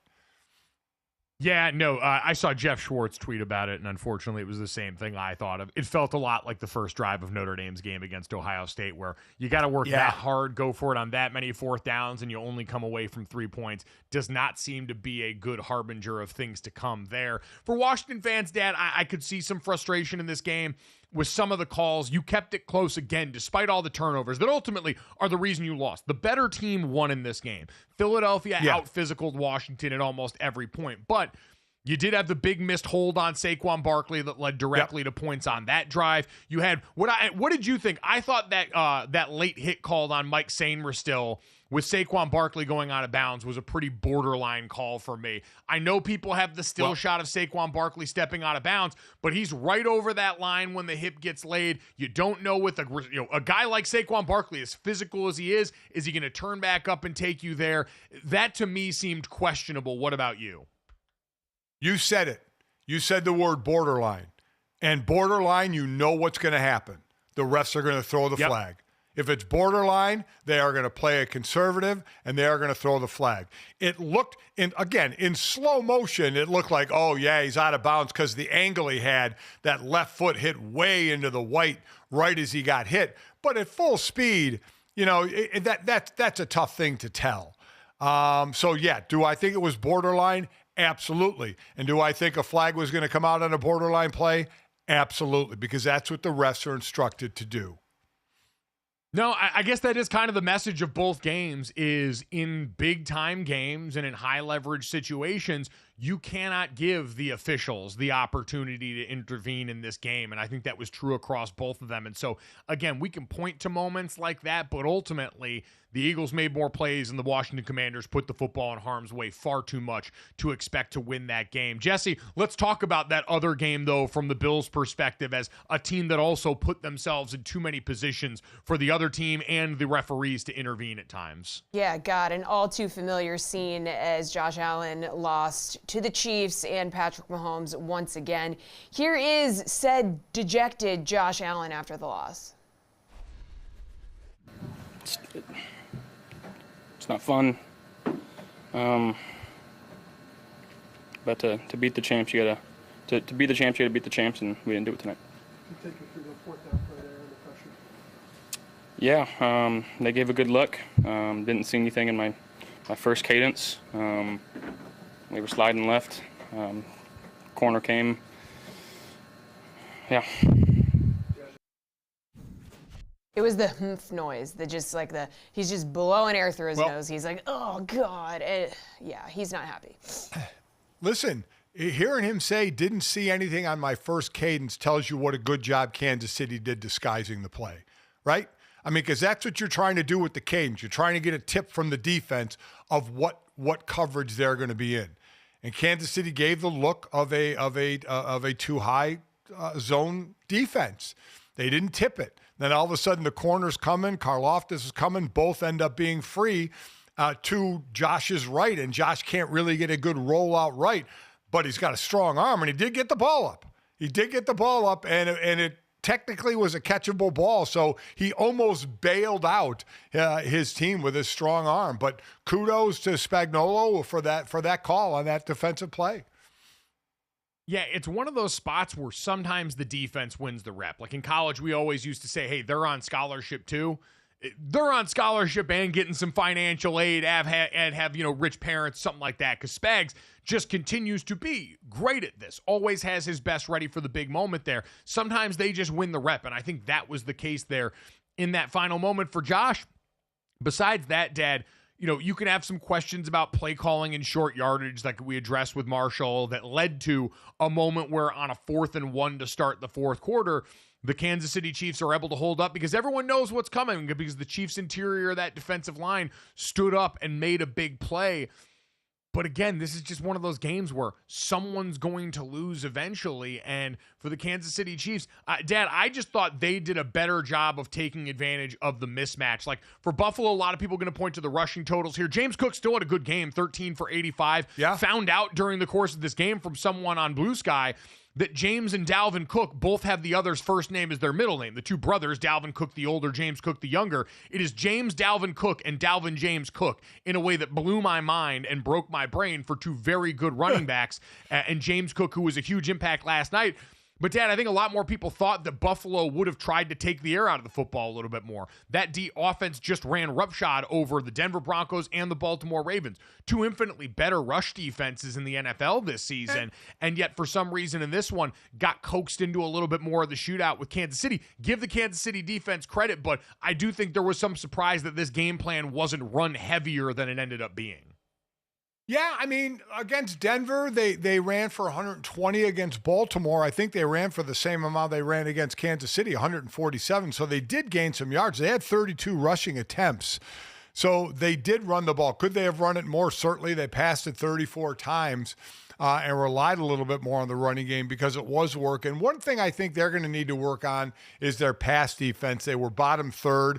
By the way, Taylor Rapp didn't play in this game.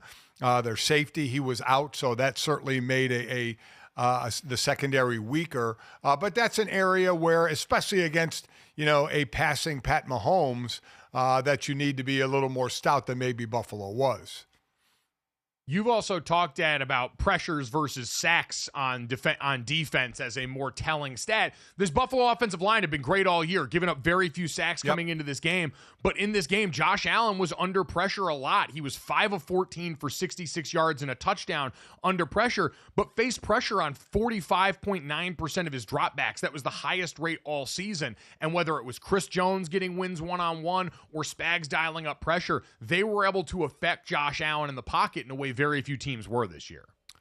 Yeah, they definitely were. And again, this Bills O-line had been excellent all year, and they go into another offseason just wondering, what if or what do we have to do? Though for the offseason of Josh Allen, Jesse, how much, he's planning a wedding now, right? With Haley Steinfeld, his fiance. Yeah. But how much is he actually planning the wedding, right? I mean, he's not really going to be involved, is he? I mean, I don't know. Maybe we got a little groomzilla out here. Maybe he's going to have too much time on his hands. Realistically, no, though. They're going to get an elite wedding planner who's just going to basically plan the whole thing for them, and they're just going to point to pictures that are put in front of them.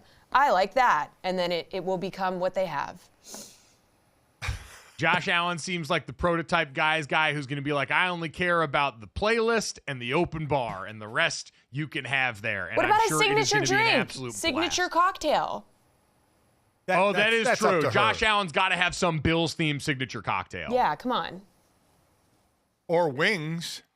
Oh, late night wings. Oh, yeah, you got it. Let's go, senior. Yeah, can't forget about that. Yeah. Does anyone break a table at the wedding?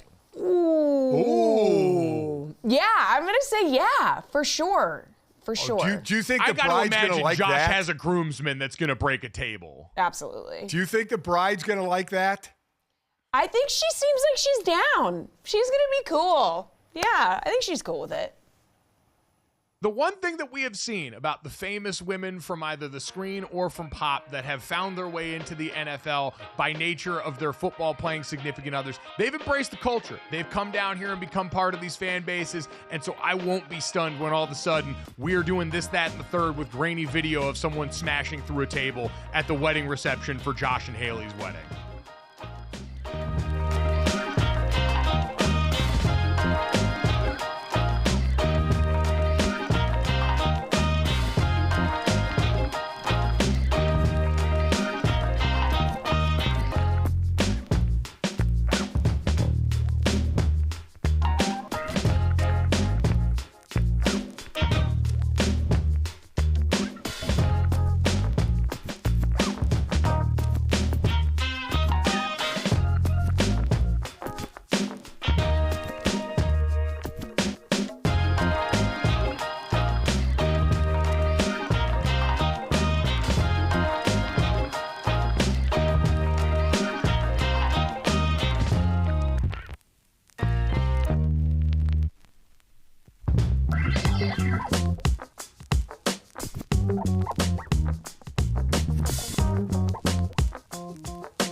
All right, so Super Bowl 59 is set. We've got a rematch of Super Bowl 57. I am slowly learning how to read Roman numerals, and we get to call this one Super Bowl Licks, which helps that situation out a lot.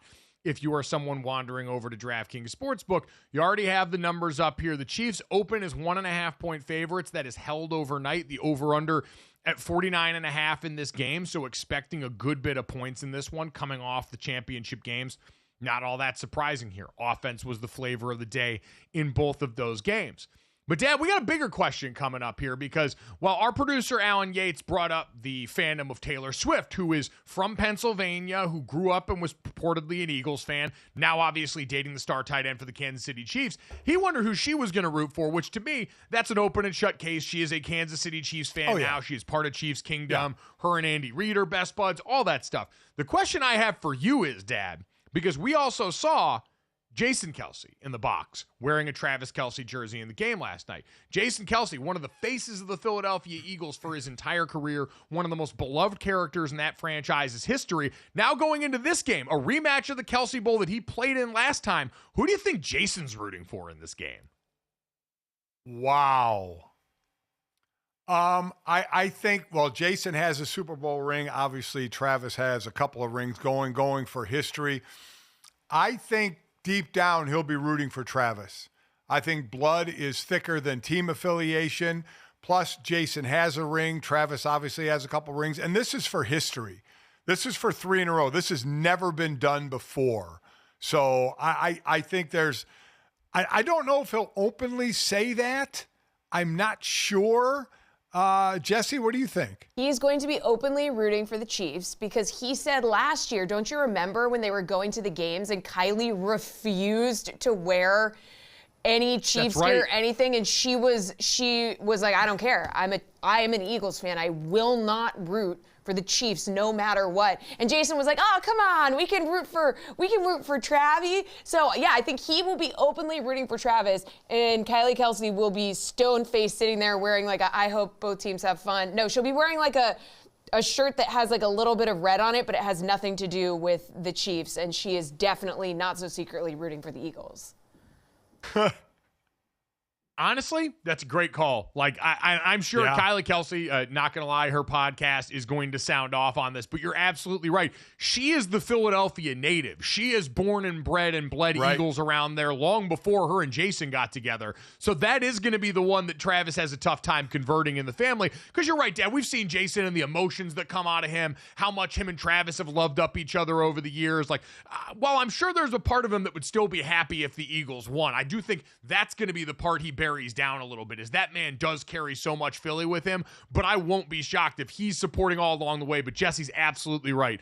Kylie going to be the one resisting the urge for Uncle Trav, as all their kids call him, going out and winning the Super Bowl. So going to be another fun subplot in this. As we know, Jason will be a huge part of the coverage in the lead up now between the late night show and the work at ESPN, the podcast, and everything else. But another interesting subplot to a game that is going to have plenty for us to talk about. Dad, like, I know some people, Dad, I think are obviously sick of the Kansas City Chiefs. Most of them root for teams that they are constantly thwarting, whether you're a Buffalo Bills fan or someone further down the pecking order in the AFC. These are the two best teams in the NFL. Kansas City, even if it hasn't looked the way we've wanted it to all year long, they have found that postseason form yet again. Until further notice, they get the benefit of the doubt from us that the regular season is just them tinkering. The postseason is where they actually put their foot down on the gas pedal. And between the job that the core of that roster has done and the coaching has done around it, and then the blunt force trauma of the Philadelphia Eagles, Dad, I'm excited for this Super Bowl matchup. I think we got the two best teams, and now we get to watch and see how all those changes in Philadelphia and the coaching depth chart change things up, and if the Kansas City Chiefs can find a way to go out here and accomplish that three-peat and make history. Listen, and the Eagles a couple of years ago were one of the best running teams in football, just as Baltimore was last year. But it just seems different, like Baltimore's rushing attack this year with Derrick Henry and Philadelphia's rushing attack with Saquon Barkley. It just feels different. And the O-line is fantastic. If they can be healed up, as much as they can be healed up, nobody's 100% now. But get Cam Jurgens back in at center, Landon Dickerson at left guard, if they can at least start the game that way. It is definitely going to be, if they can get that running game going to help Jalen Hurts' passing game. But again, you're still dealing with Mahomes. Well, what does Andy Reid come up with? We saw against Buffalo, he came out just throwing quick darts to the outside. What does Andy start the game with? I think Andy Reid, I almost feel like he's underappreciated. We talk about Mahomes and Travis so much. I don't know if Andy gets enough talk for as great as a coach as he is. That's the take coming off this. Andy Reid, underrated. Clip that one for the internet and let him have a day because, Dad, while you're right, there are going to be awesome game plan matchups with these teams because you're right. The Chiefs came out, RPO'd them to death, attacked DeMar Hamlin in the middle of the field, attacked the flats and Kyrie Elam once that injury happened at the beginning of this game here. All really smart stuff. Patrick Mahomes' legs, he's been a great scrambler all throughout his career in the postseason when he sort of pops the governor off, but especially in this game, what he did, even with designed runs mixed into the equation. But for a lot of people, everything that you just mentioned is more of the same din that they've been trying to avoid. And Jesse, it seems impossible to talk about this Kansas City Chiefs now without an eye roll from certain people, but also without the discussion of officiating, as people want to continue to try and explain away the Chiefs' success by pointing towards officiating. And at least in one instance throughout this playoff run, it may actually result in some substantive change by the league. Yeah, if you're on Twitter complaining about Patrick Mahomes getting too many calls, you may be entitled to compensation. I'm just kidding. But league sources did tell ESPN on Saturday that NFL Replay Assist is expected to expand this offseason into plays that could include the quarterback slide. Guys, did Twitter do this, or is this just a change that needed to be made? I think this is kind of what we see every year, Dad. Now, you as a former defensive player may have a different view on this, but when big plays happen involving high-profile quarterbacks in the postseason, that's generally your best shot to get a rule changed, and this case is no exception. People saw the egregious call against the Houston Texans when Patrick Mahomes slid between two defenders and got the roughing the passer call and said, if we're already going under the hood to help everything else and letting the folks in New York do it, we might as well let it here. I'd have to imagine this is music to your ears. Listen, I do not blame Patrick Mahomes at all for this, how great a quarterback he is. Does he get calls, blah, blah, blah. I do not blame the man, Patrick Mahomes, for acting like he's going to go out of bounds and staying inbounds, doing a late slide. He's getting away with what he can get away with. That's what players do all the time. You bend the rules if you can. It's up to the officials to officiate the game, and what are they going to look at? So beginning in 2024, the league expanded replay assist, which was started a few years ago, to include additional areas in which information could be provided when there was a penalty flag already on the field, fouls for hitting out of bounds, fouls for blows to the head of the quarterback and elements of intentional grounding. So they've added that, and now I think they do need, they already have the out of bounds, like that Saquon Barkley out of bounds play, that could go under review. And it probably did, and was left to be a penalty. But they're going to, looks like they're going to add the quarterback slide. They need to add replay for roughing the quarterback. Now, I don't mean shots to the head, because that's already reviewable. That's already reviewable when a flag is thrown on a hit to a head, whether it be a receiver or a quarterback. But the roughing the quarterback calls need to start being reviewed. The landing on the quarterback, the hitting a little bit late, where the flag comes out immediately and screws a defense over, and then you realize it really wasn't, or it was a really weak call. That, the slide is one thing, but the slide doesn't happen as much as the roughing the penalty, I think. The questionable slides don't happen as much as the questionable roughing the passer calls. No, they don't, but it happened in the important spot. The NFL always going to err on the side of protecting their most important merchandise, a la the quarterback position. And you do have to do this in a way that doesn't slow down the game, because that was always the concern with a lot of the replay assist, was that it would become an eyesore, that it would become a thing that all of a sudden slowed this down and gummed up the gears of the game. But I do agree, Dad, that if you've got this tool here that can help avoid some of the discourse and bail out these officials, it seems like the NFL is more want to use it than ever before. We are more want to give you 3 quick stories to send you off into the day than ever before. It's this, that, and the third next.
All right, let's wrap this up. This, that, and the third. 3 quick stories to send you into the rest of the day. Download, subscribe, rate, and review our show, and leave it a 5-star rating, and watch us here live Monday through Friday from 8 to 10 a.m. Eastern on the DraftKings Network. Starting this time next week, we will be live from Radio Row at Super Bowl 59 down in New Orleans, Monday through Friday. Still 8 to 10 a.m. Eastern. I know last year we were in the afternoon because of the time zone stuff being out where we were. in Las Vegas. This year, we are going to be at our same damn time in the same damn place, Central Time Zone stand up. So all that action coming to you from Super Bowl 59 in New Orleans. Plenty of big guests that we've already got signed up. We can't wait to tell you about. Plenty of insight into the matchup here. Dad's going to have more free time because he's not on the call for Westwood One this year, which, Dad, I got to imagine you're excited about at this point here. It was the perfect balance of you got to be a part of 3 Super Bowl calls on the radio, but it's a lot of work that goes into that for you during Super Bowl week, and so now you get to sort of kick your feet up. I've been to like 28, 29 Super Bowls through my years at ESPN and DraftKings, and usually I'd be able to leave by Friday or Saturday and be home, watch it on the couch, be able to see all the commercials. ESPN would always ask, do you want to stay? And I'd be like, nope, because I wasn't working. I'd be there credentialed, but I wasn't like working it. So Westwood One gave me a chance to work it, which was phenomenal. I was an analyst on the sideline. Kurt Warner was up in the booth with Kevin Harlan. So I enjoyed working it twice. But let me tell you, game starts at 6:30 Eastern time. You'd have to be there at 11 in the morning. You're there all day long, and it's a grind. I enjoyed doing it a couple times. If I were in the booth calling it as an analyst, I would probably still love to do it. I would absolutely love to do it, but I'm good now. I had a couple. I'm good. I won't be doing it this week or this time for Westwood One. I'm fine with watching it on the TV. I'll be watching it with you somewhere on TV. My dad also playing a little coy here and saying that he didn't go because he wasn't working. For years, my dad's line was, I don't want to go to this game because I didn't play in it as a player. And if I didn't get to go play in and try and win one as a player, then I'm not doing this now. And I will never forget the Los Angeles Rams Super Bowl the Super Bowl out in Los Angeles, I should say. As my dad's getting ready to call that game, calls me from down on the field. I'm checking in with him before the game. And he's like, I'm not going to lie. This is pretty cool, and I feel pretty stupid for not going to this before this time around. So let's put the truth out there. Yeah, it's pretty cool. It's pretty cool being on the field working the game. It was a cool thing. Talking to The Rock as he came off when he was on the field, trying to motivate everybody and chat with him a bit, and then in the game, it was. I absolutely enjoyed it. Absolutely enjoyed working it, but. I'm cool not working it anymore. There you go. Well, we're cool getting the 3 quick stories that are now going to send us in the rest of the day. So let's breeze through this, that, and the third and start off with this, guys. Vanderbilt racking up. To the victors goes the spoils, but apparently also cutting the paycheck as Vanderbilt authors yet another upset in the world of sports this year. We know in football, they had upset Alabama, stormed the field, took the goalpost for a ride down to the river, got fined $100,000. Then men's basketball upset Tennessee, one of the top programs in the country, and got fined $250,000. Well, they just upset Kentucky basketball and stormed the court again, and now we're up to $500,000 fine there. Dad, they now all told in court stormings and field stormings have been fined $850,000 this year. Yeah, the AD is not ready for the phone call from the school president, right? That phone's ringing, and the school president's going to want to talk to him and say, about that $850,000. How is that coming out of your budget, my friend? How are we making up that money? Can you control the crowd? And no, you can't control the crowd. No, you can't. You'll just continue to get fined. It is the other crazy part about this, too, because we talk all the time about pay games in sports where a smaller team will take a big paycheck to come and be the punching bag for a better team, and sometimes they'll beat them and get that paycheck. In conference play in the SEC, fines are paid to the opposing team. So Vanderbilt has to cut that $500,000 check to the Kentucky program that they just beat in a wild twist of fate here. Sick. Wow, that is a wild twist of fate. So Kentucky feels bad they lost, but maybe not all that bad because they get a big check. Yeah, I'd somehow imagine fans of the Kentucky Wildcats might want the win instead, but $500,000 on top of that. Hey, you know what, Vanderbilt, you're doing your job on the court here. Let all those people worry about the money. You players just go out there and keep having a banner year for the Commodores down there. Jesse, let's get to that. What do we got here? Speaking of ball, there are some utterly adorable otters at the Oregon Zoo in Portland that were showing off their ability to make some dunks here. So this is part of the Otters Enrichment program. Look at them. They got a little hoop, and they put the little ball right in the hoop. It's so cute. And otters are so smart. I love that they have an enrichment program because they need this type of mental stimulation, okay? Mental stimulation, Dad, the otters got bounce. I understand you're in the water here, and as someone that's usually only been able to dunk a basketball on a pool hoop, the otter's still getting loose and getting up there. So for the love of elevation, these otters got game. Yeah, well, I'm not totally a fan of zoos and caging animals. This is very cute. Yeah. This is otters are very cute, very smart. Whoever made that hoop, it's a great hoop. Fitting right in with the stone. It's a phenomenal hoop. It is a very cute thing to see, without question. Yeah, very aesthetically I will pleasing say architecture. it's nice to see. Yeah. Yes, incredibly aesthetically. And can I say, too, really glad that the analytics revolution hasn't ruined otter basketball yet. Don't see them jacking up a bunch of threes. Those otters are getting downhill, getting to the rim, and at the very worst, they're going to draw a foul and get to the line. So these guys still playing the game the way that it was intended. Good old-fashioned 90s hard-nosed otter pool basketball that we got out here at the Oregon Zoo. Shout out to them. Jesse, let's get to the third here. A rough night got rougher for some players from the opposing team, but one player from a home team that should have known better, too. Yeah, so, after the Eagles beat the Commanders, Broad Street went crazy, and the Commanders' bus got caught in the hullabaloo. Eagles fans were not letting them pass, which is just, oh my God. They already lost. Do you really have to give them a hard time when they're trying to leave now? And apparently, Paul George also got stuck in this mess. He's stuck on Broad Street. He should know better, you guys. What is he doing? That's the thing. I had to go back and look, Dad. The 76ers weren't playing last night. That wasn't something you had to worry about. That one is just an awareness error. Like, well, whoever does the NBA 2K ratings, you got to drop Paul George's awareness after that, because trying to go out there and drive the night the Eagles won, unless it was some sort of emergency situation, then in which case, still better plans needed to be made. But if you just thought you were going out for errands or going to go to dinner or something, I don't know what the hell was going through his mind. Yeah, and as far as the Commanders bus, we can't show the video because all you see is a middle finger from Philadelphia fans. That on Broad Street, that was Times Square at New Year's Eve on steroids.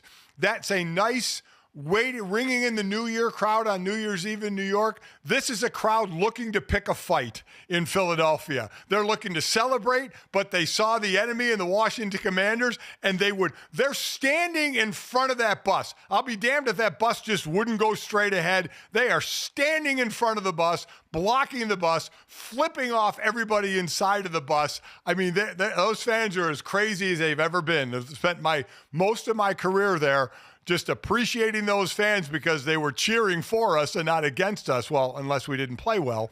But man, those are some hardcore fans. Yeah, they already lost. Just let them slink off with their tail between their legs. Like, come on. Oh, no. Philly fans don't do that. Yeah. Philadelphia Eagle fans don't do that. Poop. Yeah, they did. The last time their team won a game like this. You think they're going to show mercy when presented with a division rival in this game? They ate poop and had to grease the light pole so they wouldn't go up and endanger themselves. Yeah. You cannot expect them to go out there and self-police when given the opportunity to make Washington a little bit more miserable on the way out. You know what? Again, no one was hurt. It sucks that the players got home late. Dad, that's sort of the harmless rivalry fun that I can be okay with there. Paul George is really the one. He's the one I have questions for. We need the follow-up story. He's got a podcast. I expect to hear about this.